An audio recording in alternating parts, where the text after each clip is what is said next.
conscience qu'un événement socioculturel, c'est pas anodin. À l'heure actuelle, quand on voit les attaques régulières à l'encontre de la culture et du social, qui sont un peu reléguées de côté au profit de la sécurité, de la productivité, et qui donc sont un peu laissées pour compte, notamment en termes dans certaines régions, pas dans toutes, mais voilà, on voit que l'aspect essentiel de cet univers-là est parfois laissé de côté par l'État, bien à tort, parce que du coup on a des gens en marge qui sont un peu en quête de sens, et le socioculturel vient justement créer du lien. On est des individus sociaux, et l'essence même de l'être humain, c'est de faire corps avec les autres, c'est-à-dire que pour la survie de l'être humain, il doit faire société avec l'autre. Donc que ce soit à 1, à 2, 3, 4 ou avec tout un corps communautaire, cela vient donner du sens à l'existence. Et donc le socioculturel en tant que tel donne sens à l'existence humaine. On le voit dans des EHPAD, notamment la mission de l'animateur, qui peut parfois être vue comme qui crée juste du divertissement, est en fait essentielle dans le maintien de la vie. C'est-à-dire que tant qu'il y a une activité, qu'il y a quelque chose qui donne sens au quotidien, qui est autre que les simples fonctions vitales, cela permet de sortir de soi, et donc aussi de prendre conscience que on peut faire autre chose que simplement survivre. Et c'est un peu ça la balance de l'engagement socioculturel, c'est de prôner la vie, c'est-à-dire prôner la créativité, le lien aux autres, comment on peut interagir et du coup s'enrichir aussi de toutes ces interactions-là. Et c'est donc là que ça crée un rapport vers soi et les autres, parce que justement, quand je fais art pour quelqu'un, pour moi-même, c'est-à-dire j'ai découvert une belle pièce qui est forcément ancrée dans un univers culturel, j'ai envie de la chanter, mais le fait de chanter cette pièce-là, ça parle de mon intimité, ça parle de ce qui me touche, ça parle de ce que j'ai envie de ressentir sur le moment. Quelqu'un de triste qui va écouter une chanson triste 1000 fois, ça l'aide de traverser cette émotion-là.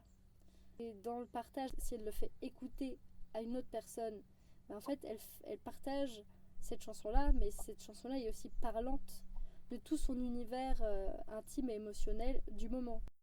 Cette chanson-là, dans le partage, c'est un chemin vers l'autre, de soi à l'autre. C'est-à-dire que cette chanson me touche, je te la fais entendre parce que je pense qu'elle te touchera aussi, ou en tout cas que ça me permet de t'exprimer ce qui me touche moi. Donc ça crée forcément une passerelle et un lieu d'échange émotionnel entre les individus.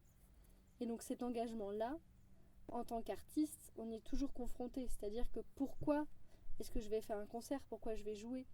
Et je le vois parfois, ça m'est arrivé de faire des récitals dans des églises, d'avoir un public à la fin qui vienne me voir et me dire j'ai ma soeur qui est à l'hôpital, quand je vais rentrer, je vais lui parler de ce que je viens d'entendre, c'était génial.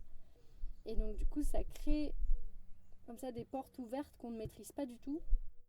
C'était un programme à Venise, donc dans une église protestante avec un répertoire pas du tout protestant, qui était plutôt catholique, mais du coup des personnes qui viennent à l'issue de ça et me dire je savais pas que la musique protestante était aussi envolée, et du coup ça renvoie à tout un imaginaire culturel, et donc après à nous de voir ce qu'on fait avec ça, mais de voir que la musique vient toucher dans les sensibilités des autres, et nous on y met de soi, mais il y a tout un espace qui ne nous appartient pas, du lien de soi à l'autre, mais qui est quand même existant et qui est un chemin de contact entre les individus, qui est un petit peu magique. Mais il faut prendre conscience de l'engagement qu'il y a derrière une activité socioculturelle. Et du coup mettre aussi les bonnes limites pour ne pas être englouti derrière ces transferts et ces liens-là. Prendre conscience pour aller jusqu'au bout d'une démarche qui n'est pas anodine. Faire de l'art n'est pas anodin. Et faire une pratique sociale n'est pas anodine, parce qu'elle nous relie toujours aux autres. Et donc c'est forcément une évolution entre un moment A et un moment B, puisque chaque rencontre nous impacte, que ce soit positivement, négativement ou simplement comme ça. Trois grains de beauté, mon cœur est brûlé. Trois grains de beauté, mon cœur est brûlé. Dans le lien psycho-affectif, y a un énorme transfert de qu'est-ce que le public fantasme de l'artiste. C'est-à-dire que quand je me produis sur scène, les gens qui vont me voir vont s'imaginer quel est son univers. Et on le voit sur la montée des réseaux sociaux. Il y a vraiment cet aspect instagrammable de l'artiste qui va exposer toute son intimité, qui il est, comment il fonctionne, son quotidien. Parce qu'en fait, les gens ont besoin de modèles. Et donc, quand on voit un artiste sur scène, c'est un modèle pour nous de « Ah tiens, c'est quelqu'un qui vit une vie qu'on idéalise ». La vie d'artiste, c'est souvent cette vie un peu rêvée où on se lève, on chante du soir au matin et c'est tout. Alors qu'en vrai, il y a toute la pression qu'il y a derrière, il y a tous les enjeux de vie. Enfin, c'est-à-dire qu'il y a un côté très existentiel à vouloir vivre en tant qu'artiste. Et on est confronté au rejet, au fait de ne pas être apprécié, au fait de ne pas être payé, de ne pas pouvoir... voilà, il y a tous les enjeux de la vie d'artiste qui est un métier comme un autre au final. Et c'est ça qui est important de prendre en conscience, c'est qu'en tant qu'artiste, je suis un fantasme et un idéal pour d'autres personnes qui n'ont pas pu se réaliser en tant qu'artiste. Et c'est comment, en étant accessible à la fin des concerts, par exemple, en échangeant avec le public, je peux montrer que cet idéal-là, tout le monde peut y avoir accès. La seule question, c'est l'engagement qu'on veut mettre derrière. Tout comme moi, je voulais être vétérinaire un temps. Bah, en fait, je sais que c'est quelque chose qui n'est pas possible pour moi, mais je vais idéaliser ces personnes qui font ce métier-là. Et c'est comme ça dans les liens de transfert, de comment on idéalise certains corps de métier. Et forcément, l'art et l'artiste sont au carrefour d'un certain fantasme et d'un certain idéal. Et donc c'est tout l'enjeu de voir qu'est-ce qui affectivement chez le public vient résonner et qu'est-ce qui lui donne envie. Est-ce que le public a envie de pratiquer? Et on voit à la fin des jeunes qui viennent voir et disent « Ah, moi je veux faire ce métier-là plus tard ». Et c'est l'idée de comment on peut accompagner pour que ce rêve devienne possible en fait, parce que c'est possible. Ou d'autres personnes qui disent « Ah, mais c'est facile pour vous » et de dire « Bah non, en fait, il y a remettre le métier d'artiste à sa juste place. C'est un métier comme un autre, mais qui demande un engagement concret. Après, par contre, être non professionnel, ça c'est ouvert à tout le monde. Tout comme être dans le soin, c'est aussi quelque chose d'ouvert à tout le monde. On n'a pas besoin d'être formé en tant que psychothérapeute pour être dans le soin des personnes avec lesquelles on interagit. Parce que voilà, la communication non violente, l'écoute de l'autre, c'est des choses sur lesquelles on peut travailler en tant qu'individu. On n'est pas obligé d'en faire une profession. Par contre, c'est important de faire le travail sur soi. C'est-à-dire que si je veux être à l'écoute des autres, je dois être à l'écoute de moi. Et ce positionnement de thérapeute ou juste de soin en fait des autres les uns envers les autres, du contact, de l'affectivité des uns et des autres, comment l'autre personne m'affecte, comment moi j'affecte les autres autour de moi, c'est tout un travail qui est important à prendre en compte, que l'on soit dans une situation professionnelle qui nous oblige à être dans le soin ou qu'on soit dans le quotidien en fait, parce que on est des êtres en interaction permanente et ces interactions là ont des impacts et des effets les uns sur les autres. Le ruban d'or que je t'apporte, le ruban d'or que je t'apporte, pour le nouer autour de tes cheveux, pour le nouer autour de tes cheveux. Dans le cadre de cet atelier-là, c'est quelque chose qui marquait la fin d'un parcours. Donc en fait, c'était la fin de 2 années de parcours ensemble, où ils ont vécu des choses émotionnelles assez fortes, puisque dans le cadre de ce chemin-là avec leur formatrice, ils partageaient leur expérience en tant que formés au travail social, comment ils vivaient certains cours, comment ils vivaient certaines situations. Donc il y avait un engagement intime qui était déjà assez fort. Et cet atelier qui marquait la fin de quelque chose a vraiment été traversé comme une fin. C'est-à-dire que la scène assez marquante, c'est qu'à la fin de la production, la formatrice tue chacun des élèves. Donc ce qui est quand même pas anodin comme positionnement de mise en scène pour la fin de ce qu'ils venaient de traverser. Chacun a mis en valeur ses activités dans la mise en scène et la mise en action. Il y en avait un qui était plutôt timide et qui donc a fait le rôle de l'arbre, littéralement tout le long. Mais c'était intéressant de voir comment il avait toute sa place en tant qu'arbre dans la mise en scène. Et donc ça, c'est intéressant à traverser, c'est-à-dire qu'il y a une certaine folie à se dire je vais être un arbre tout le long. Mais en fait, c'est aussi parlant d'un positionnement, c'est-à-dire que comment moi je me place en tant que spectateur, acteur dans la situation que je traverse. Mais ça a demandé beaucoup de travail, de confiance, parce qu'au début, on a commencé l'atelier, j'ai chanté, donc c'était le premier choc de la découverte de l'art lyrique, avec une grosse peur de moi je veux pas faire ça, parce que voilà, il y a tout l'imaginaire qu'il y a derrière qu'est-ce que l'art lyrique, où on voit souvent la Castafiore de Tintin casser des verres, et ce qui est du coup tout un imaginaire culturel qu'on s'est créé. Et donc au début, c'était un peu laborieux de gagner leur confiance, de leur dire voilà, vous pouvez chanter, vous pouvez vous exprimer, on va respirer. Surtout qu'ils avaient eu la veille un atelier sur le bien-être. Voilà, parce qu'il faut savoir que le bien-être à l'heure actuelle, c'est quand même tout un marché, un business, avec des discours qui banalisent le bien-être et en font qui presque le pressurisent. Il faut être bien, il faut être non-violent, il faut communiquer d'une certaine façon. Et en fait, qui ne laisse pas place à la véritable émotion qui est là. En fait, on polisse un peu tout ça pour être en interaction. Mais en vrai, des fois, il faut aussi se confronter à d'autres émotions qui sont désagréables.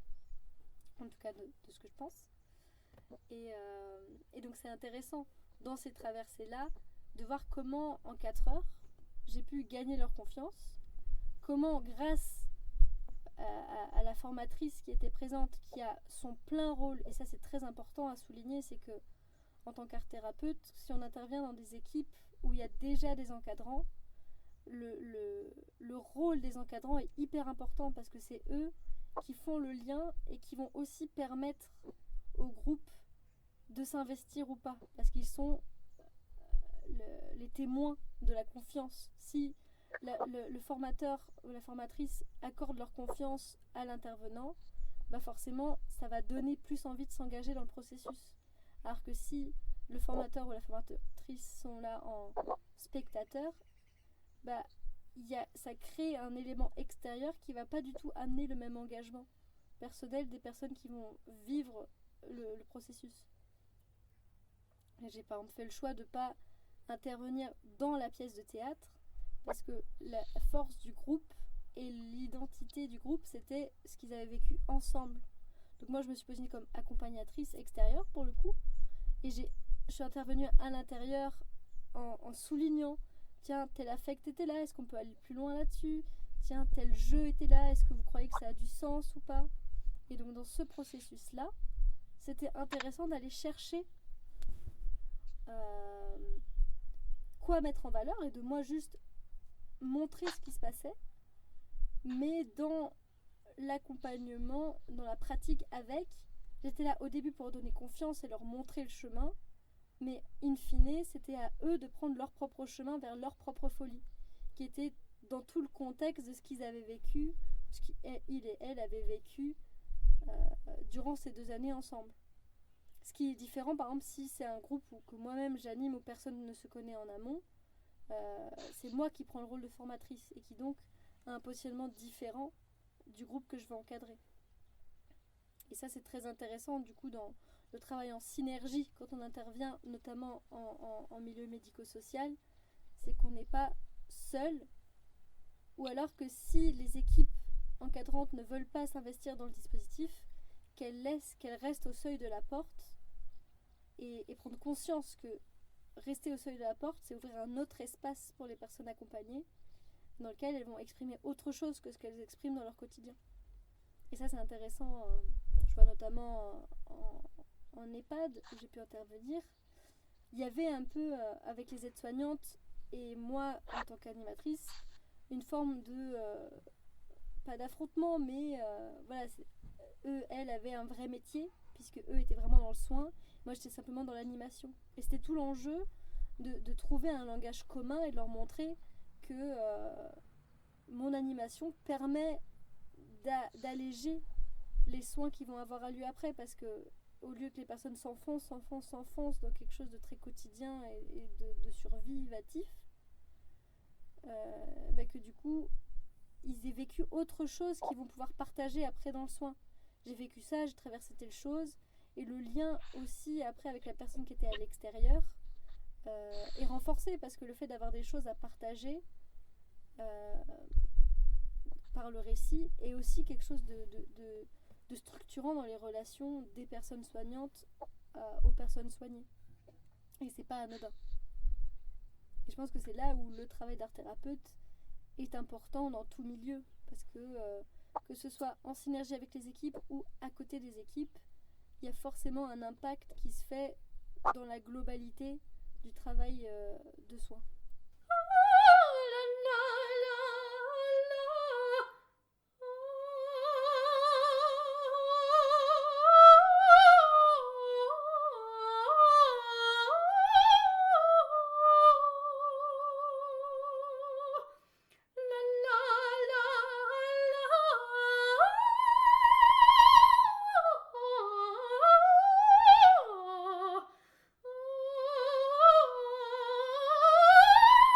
Mettre le cri en musique,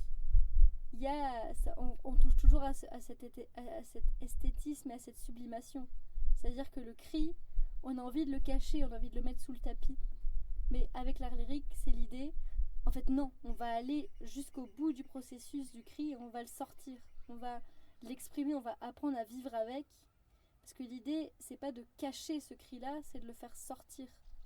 Et ce qui est une forme de défouloir, on voit dans les exercices de chauffe vocale, il y a un moment où souvent je fais passer par aller du plus grave au plus aigu. Et très clairement, c'est fou comment les publics se donnent à cœur joie d'aller explorer vers leur aigu ce cri et à se mettre à gueuler. Souvent on se bouche un peu les oreilles et on y va, quoi. Et il y a une vraie jouissance derrière ça. Et c'est là où c'est un côté thérapeutique, parce qu'on a des fois cette image de la personne qui a envie de crier, qui du coup se met la tête dans l'oreiller et crie. Et en fait, dans le chant lyrique, c'est exactement ce qu'on fait. C'est que au lieu d'un oreiller, on utilise de la musique. Au lieu de se cacher, on a tout un public. Et en plus, c'est beau parce que on crie pour tous ceux qui ne peuvent pas crier, pour tous les publics qui nous voient, qui auraient envie de crier, qui ne peuvent pas le faire. Et c'est ça qui est beau. Et après se dire que n'importe qui peut crier. Et donc que ceux qui ont envie de chanter pourraient chanter s'ils le voulaient. Et c'est juste que dans notre culture, on ne se l'autorise pas assez. Et ce qui est très européen au final, et français notamment. Parce que quand on va dans certains pays, il y a des cultures du chant. En Inde par exemple, tout le monde chante. Ils sont très fiers de leur culture. Et j'ai pu y aller en voulant partager mon art. Très vite, on est dans l'échange interculturel, tout le monde chante, et il n'y a vraiment pas du tout de tabou sur comment chanter. Il y a d'autres tabous sur d'autres façons d'être et d'exister, mais en tout cas, le rapport à la voix n'est pas le même, en tout cas dans les communautés que j'ai pu contacter. Donc c'est ça qui est intéressant de voir ces approches-là, et des approches émotionnelles différentes. Chez nous, par exemple, l'aigu a un impact très fort. En Inde, pour reprendre l'exemple, ils sont plutôt dans le grave. Et donc il y a un rapport aussi aux vibrations et aux fréquences qui n'est pas le même, et qui est intéressant parce que ça parle de tout un univers socioculturel et une façon de s'exprimer qui est parlante d'une société. C'est-à-dire que en Europe, est-ce que du coup ce besoin d'aigu, ce besoin de cri est constitutif d'un besoin d'une certaine forme d'expressivité, là où dans d'autres pays, plutôt ce besoin de grave, d'aller chercher vers d'autres sonorités, c'est besoin d'une autre façon de s'exprimer. Est-ce qu'il y a une autre sensualité derrière tout ça? Voilà, quel est derrière l'imaginaire vocal et la construction des concepts qu'il y a derrière les vibrations que certains peuples apprécient par rapport à d'autres. Et ça, c'est intéressant parce que c'est ça qui fait aussi lien et pont entre les cultures. Comment je peux faire parler ma culture avec celle de quelqu'un d'autre, et comment dans ma propre culture, ma pratique a un impact sur celle des autres. Et comment, en tant que chanteuse lyrique, je peux interagir avec d'autres formes d'art, ce qui est important parce que des fois on est un peu séparés dans nos pratiques. Et du coup, comment dans cette interaction-là, je peux entrer en contact, entrer en communication avec les autres et du coup créer de l'ensemble plutôt que de créer chacun dans son coin. Et de renforcer non pas les niches et les communautés, et au contraire faire quelque chose de très collectif, de très commun, où on puisse dialoguer ensemble même sans parler la même langue. Quelqu'un peut dessiner et une autre personne chanter, on peut produire quelque chose ensemble. Le seul enjeu, c'est d'avoir le temps, l'énergie et l'envie de produire ensemble. Et ça, c'est là où ça demande un engagement individuel et collectif, parce qu'il faut le consentement des deux parties et de tous les parties qui ont envie de s'engager dans ce chemin-là. Tout comme en thérapie, où on ne peut pas s'engager dans une thérapie si soi-même on n'a pas envie et si l'autre personne qui est censée nous accompagner n'en a pas envie non plus. Et c'est un engagement commun sur pourquoi on fait cette thérapie, vers quel chemin, pourquoi, et d'être très conscient en tant qu'art thérapeute du pourquoi on s'engage sur accompagner les autres personnes, et donc sur ce chemin-là, d'être très clair qu'on a fait notre travail sur nous-mêmes et qu'on est en train de le faire, si c'est pas parce que c'est un travail permanent, un travail sur soi, pour pouvoir être capable d'accompagner les autres sans y mettre l'interférence de nos propres blocages qui peuvent venir s'imprégner sur les autres et fausser l'accompagnement art thérapeutique, alors qu'en fait notre responsabilité en tant qu'art thérapeute, c'est d'accompagner l'autre vers soi, enfin vers lui-même, et donc vers son propre processus créatif, et pas de le calquer sur le nôtre. Et ça, c'est important, du coup, de garder cette souplesse-là, cette ouverture-là, et cet échange. Les blondes dansent l'eau profonde, la Vénus au regard de feu. Que Dieu garde ceux qui s'attendent dans la nuit au bord du lac bleu. Heureuse l'épouse au bras de l'époux. Mon âme est jalouse d'un bonheur si doux. Nymphe au regard de feu,